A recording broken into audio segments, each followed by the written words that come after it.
জামাতে ইসলাম সম্বন্ধে উপদেষ্টা মাহফুজ আপনি জানেন না। জামাতে ইসলাম করতে কলিজা লাগে।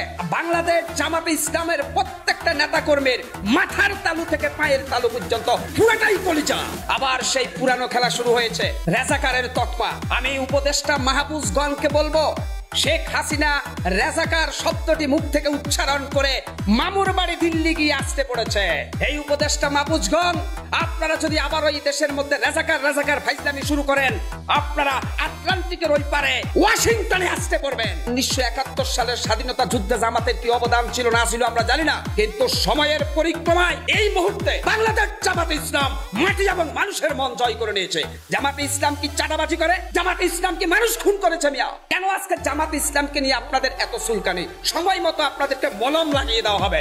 বাচ্চা উপদেষ্টা মাহফুজকে বলবো, আপনি বাংলাদেশ জামাতে ইসলামকে নিয়ে যে তির্যক মন্তব্য করছেন, অথচ কয়েকদিন আগে উপদেষ্টা সার্জিস আলম এবং হাসানুত আব্দুল্লাহরা বলছে বৈষম্য বিরোধী ছাত্র আন্দোলনে রাজপথের অন্যতম সহযোদ্ধা ছিল ইসলামী ছাত্র শিবির। এখন জামাতে ইসলামকে কাজে লাগানো শেষ, এবার পাকিস্তানি বলে চালিয়ে দিবেন। এটা তো আরেকটা শেখ হাসিনা মার্কা লোক। আপনারা কি হয়েছে আজকে? বাংলাদেশ জামাতে ইসলাম পাশের মঞ্চে গিয়ে বলে লা ইলাহা ইল্লাল্লাহ।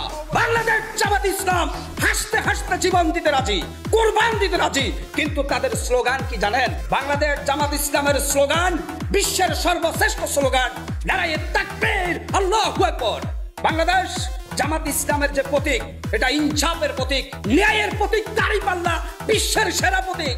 জামাতে ইসলাম কসুরি পানা না যে ফু দিলে উড়ে যাবে। আরে জামাতে ইসলাম যারা করে তারা স্বচ্ছতার লোক, তারা ম্যাক্সিমাম 5 ওয়াক্ত সালাত আদায় করে। জামাতে ইসলাম যারা করে তারা চাঁদা দিয়ে দল করে, দলের থেকে টাকা নিয়ে রাজনীতি করে না। জামাতের সংখ্যা কম থাকতে পারে, তবে বাংলাদেশের মধ্যে বাংলাদেশ জামাত ইসলাম একটি সুশৃঙ্খল সংগঠন। একতা, শৃঙ্খলা এবং ন্যায়পরায়ণতা সবই ছিল জামাতে। আর জামাতের আমির কে ছিল জানেন? এই উপদেষ্টা মাহফুজ। বাংলাদেশ জামাত ইসলামের এমন একজন আমির ছিল, বিশ্ব নন্দিত মুফাসসির কুরআন, কুরআনের পাখি, গোটা দুনিয়াতে আলোড়ন সৃষ্টিকারী আলেম আল্লামা দেলোয়ার হোসেন সাঈদী। সেই দেলোয়ার হোসেন সাঈদীর দল বাংলাদেশ জামাত ইসলামকে আওয়ামী লীগ বছরের পর বছর নির্যাতন করে জামাতের একটা চুলো ছিঁড়তে পারে নাই। এই যে উপদেষ্টা মাহফুজগণ, আপনারা যত বেশি জামাতে ইসলামকে নিয়ে সমালোচনা করবেন, জামাতে ইসলামের জনপ্রিয়তা আগামী দিনে বিদ্যুৎ গতিতে বাড়তে থাকবে। বাংলাদেশ জামাতে ইসলামকে মানুষ কেন ভালোবাসে সেটা জানেন?